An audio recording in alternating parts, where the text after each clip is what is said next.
মুসলিমরা সুরক্ষিত, তৃণমূলের বিধায়করা যেখানে রয়েছে সেখানে মুসলিমদের সমস্যা হচ্ছে। তো এটা তো শুধু পশ্চিমবঙ্গের চিত্র না, সারা ভারতবর্ষের চিত্র তো তাই। গুজরাটে মুসলমান যতটা সুরক্ষিত, পশ্চিমবঙ্গের মুসলমানরা ততটা সুরক্ষিত নন।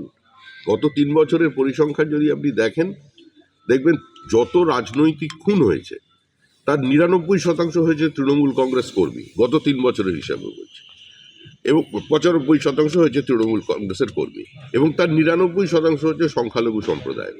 এবং প্রত্যেক পরিবারের অভিযোগের তীর কিন্তু নিজের দলের দিকে। প্রত্যেকেই বলছে আমরা সিবিআই তদন্ত চাই। ইডি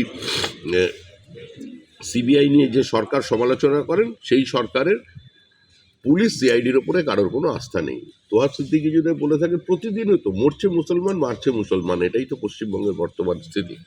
অভিষেক বন্দ্যোপাধ্যায় বলেছে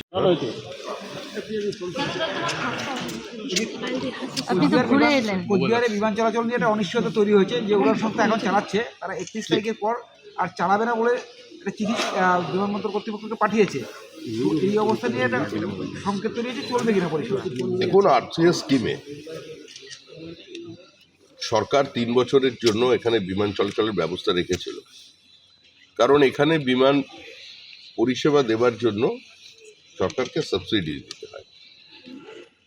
কিন্তু বর্তমান যুগে তো সাবসিডি দিয়ে দীর্ঘকালীন কোনো বিমান চালানো সম্ভব নয়। তা সেই 3 বছরের মেয়াদটা ফুরিয়ে আসছে।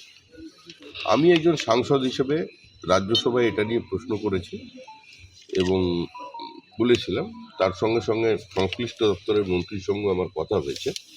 ভারত সরকার চায় যে কুচবিহারে বিমান পরিষেবা থাকুক, সেখানে এক্সপ্যানশনের ক্ষেত্রে এখানে কিছু প্রবলেম আছে।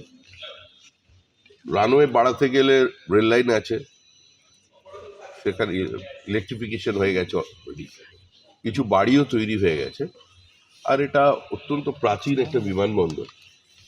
তো স্বাভাবিকভাবেই আমরা এটা বন্ধ হয়ে যাক চাই না। তো এটা পরিষেবা যাতে চালু রাখা যায়, আর এই এখানে রানওয়ে কিছুটা হলেও যাতে এক্সপ্যানশন করা যায়, সেটাই আমাদের একমাত্র লক্ষ্য। সে ব্যাপারে আমি এসেছিলাম, অথরিটির সঙ্গে কথাবার্তা বলেছি। এই ব্যাপারটা তাহলে চলবে কি বিমান? 31 তারিখের পর থেকে কি বিমান চলাচল করবে? আমি আশা করছি 31 তারিখের পর থেকে, হয়তো 1 মাসের গ্যাপ থাকবে। কিন্তু এখনই তো যেটা দেখা যাচ্ছে যে 1 মাস বাকি থাকতেই বিমান পরিষেবা অনিশ্চিত হয়ে পড়েছে। বিমান পরিষেবা অনিশ্চিত হয়ে পড়েছে কারণ এর বাণিজ্যিক কারণে একদম শেষ মাসে এসে এটা হয়। এটা তো সরকারের কিছু করার নেই। তো স্বাভাবিকভাবেই এখানে এয়ারপোর্ট অথরিটিরও কিছু করার নেই।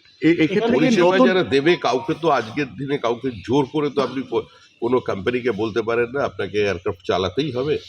এক্ষেত্রে কি নতুন কোনো সংস্থার সাথে আলোচনা কথা হয়েছে, মানে বা এরকম কোনো খবর আছে? বিমান সংস্থার সঙ্গে কথা বলেছে ভারত সরকার। এর মধ্যেই এর এক্সপ্যানশনের জন্য যাদবপুর ইউনিভার্সিটির কিছু এক্সপার্টসকে দিয়ে তারাও এখানে দেখেছে যে মরা তোরসার উপরে কোনো কালভার্ট তৈরি করা যায় কিনা এবং তার আনুমানিক খরচা কত। রাজ্য সরকারের ক্ষেত্র থেকে তরফ থেকেও যে ইনিশিয়েটিভ নেওয়ার প্রয়োজন ছিল বা যে পার্টিসিপেশনের প্রয়োজন ছিল, তাদেরও যতটা এগিয়ে আসার প্রয়োজন ছিল, সেখানেও সেটা দেখা যাচ্ছে না। এই মরা তোষার উপর কালভার্ট তৈরিতে দীর্ঘ বছর ধরে এই এটা চলছে, কিন্তু হচ্ছে তো না কিছু। যতটুকু খবর আছে এটা পাঠানো হয়েছিল, কিন্তু এটা রাজ্য এবং কেন্দ্র সরকারের উভয় সহযোগিতা প্রয়োজন আছে। আপনারা দেখতেই পাচ্ছেন এখানে বিল্ডিং তৈরি হয়েছে, হাইওয়ে আছে, রেলওয়ে লাইন আছে, এবং সমস্তটাই তৈরি হয়েছিল ব্রিটিশ পিরিয়ডে। নতুন করে তো এই এয়ারপোর্ট তৈরি হয়নি। তো স্বাভাবিকভাবেই এর এক্সপ্যানশনের ক্ষেত্রে কিছুটা বাধা থেকে গেছে। এখন পর্যন্ত রানওয়ে বা এরিয়াটা যে অবস্থাতে আছে, এর একটা বড় মাপের এক্সপেনশন তো সম্ভব নয়। আমি এখানে যারা অপারেশনাল মানে স্টাফ আছেন তাদের সঙ্গে কথা বললাম, যারা এক্সপার্টস আছেন, তারা বলছেন এখানে বোয়িং নামানো সম্ভব নয়, কিন্তু 42 যাত্রীবাহী কোনো বিমানকে এখানে অবতরণ করানো সম্ভব, কিন্তু সেখানেও একটা লোড ফ্যাক্টর কাজ করছে। যতক্ষণ না পর্যন্ত মরা তোরসার ওপরে একটা কালভার্ট তৈরি হবে। এখন প্রথমে যখন সার্ভে হয়েছিল, সেই সার্ভেতে যে পরিমাণ টাকা আসার কথা ছিল বা যে পরিমাণ খরচার কথা ছিল, এখন সেটা স্বাভাবিকভাবেই অনেক বেড়ে গেছে এবং এটা একটা রিস্ক ফ্যাক্টর থাকে। তো সুতরাং এখানে যে টেকনোলজিক্যাল ইনভলভমেন্টের প্রয়োজন আছে তাতে খরচ বাড়বে। এখন সেই খরচটা কারা বহন করবে? এখানে তো কেন্দ্র রাজ্য উভয়েরই সহযোগিতা প্রয়োজন আছে, কিন্তু রাজ্য সরকারের পক্ষ থেকে যে প্রয়াসটা এর প্রয়োজন ছিল সেটা কিন্তু এখানে দেখা যায়নি। আমি আবার বলছি, এটার মধ্যে আমরা কোনো রাজনীতি চাই না।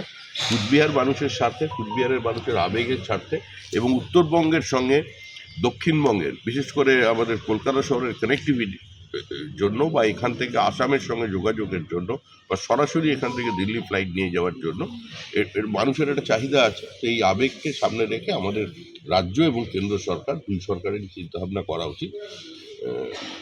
একজন রাজ্যসভার সদস্য হিসেবে আমি প্রশ্ন করেছিলাম, প্রশ্নের উত্তরে আমাকে যা যা জানিয়েছে সেই বিষয়ে নিয়ে ওনাদের সঙ্গে কথা বলেছি। তবে হ্যাঁ, মন্ত্রীর সঙ্গেও কথা বলেছি। ভারত সরকার কোনোভাবেই চায় না যে কুচবিহারে বিমান পরিষেবা বন্ধ হয়ে যাবে।